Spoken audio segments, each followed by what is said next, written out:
অনশন মঞ্চ চলছে এবং তার সাথে আমাদের যারা সহযোদ্ধা আছে সেখানে চিন্ময়, ধীতিশ, মুকুল সবাই কেস সংক্রান্ত যার ডাউট আছে সেগুলো হচ্ছে কোশ্চেন করছেন এবং তারা তাদের অ্যান্সার নিচ্ছেন। মঞ্চে এলে গোবিন্দ, আরেকজন হচ্ছেন আমাদের আস্থা শর্মা, 3 নম্বর হচ্ছেন বিবেক টাঙ্কিয়া, 4 নম্বর দিব্যজ্যোতি। কটা এওয়ার বললাম? 4টে এওয়ার মারফত জেএসএসএম এর তরফ থেকে টোটাল আমাদের সুপ্রিম কোর্টে 48টা ডায়রি নাম্বার পেয়েছে। 48টা মানে এতগুলো রিভিউ আমাদের তরফ থেকে সম্পূর্ণ হয়েছে। এইবার যেহেতু আমরা কেসটা হেরে গেছি সেই হিসেবে প্রশ্ন উঠছে যে মোটামুটি আমাদের লয়াররা এইটা বলেনি বা এইটা বলতে পারতো বা ওইটা বলেনি। এখন আমার মনে হয় যে সুপ্রিম কোর্টে এই মুহূর্তে পার্টি ছিল প্রায় 17টা পার্টির মধ্যে আমরা একটা পার্টি, এই বাকি 16টা পার্টির মধ্যে আমাদের জোটটা এই জন্য বেশি ছিল, আমাদের পিটিশনার বেশি ছিল। আমরা দেখতে পেয়েছি যে বিভিন্ন পার্টি থেকে বিভিন্ন রকম পার্টি মিনস আমি মানে কোনো দলের কথা বলছি না, আমি বলছি সুপ্রিম কোর্টে এই কেস বিষয় রিলেটেড পার্টি।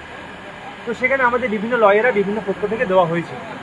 তো আমাদের পক্ষ থেকে অভিষেক মনু সিংভি ছিলেন, আগে নামগুলো বলে তার ব্যাখ্যা করছি। অভিষেক মনু সিংভি ছিল, কপিল সিব্বল ছিলেন, শ্যাম দেওয়াল ছিলেন, ভাটনাগর ছিল, বিকাশ সিং ছিল, মেনকা গোস্বামী ম্যাডাম ছিল, মানে এনারা ছিলেন সিনিয়র। আর গৌরব পাসওয়ানকে একদম লাস্ট মুহূর্তে একটা কেসে নেওয়া হয়েছিল, গৌরব পাসওয়ানকে, এটা একটা স্পেশাল রিকোয়েস্টে গৌরব পাসওয়ানকে নেওয়া হয়েছিল।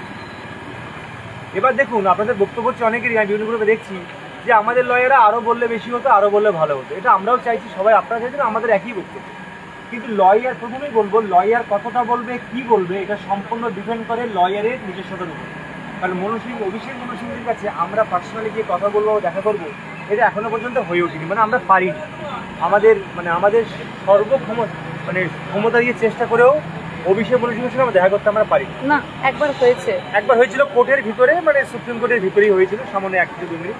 শিববল স্যারের সাথে ফিজিক্যালি মিটিং হয়েছিল, শ্যাম দেওয়ান স্যারের সাথে ফিজিক্যালি মিটিং হয়েছে, বিকাশ স্যারের সঙ্গে, মানে বিকাশ সিং যিনি এখন বিজেপির বার কাউন্সিলের সভাপতি, ওনার সঙ্গে আমাদের ফিজিক্যালি দেখা হয়েছে। এবং লাস্ট হিয়ারিংয়ের দিন আমি একা গেছিলাম ওনার সঙ্গে সুপ্রিম কোর্টের 1 নম্বর কোর্টের পাশে 2 নম্বর কোর্টের সামনে কথা বলছি।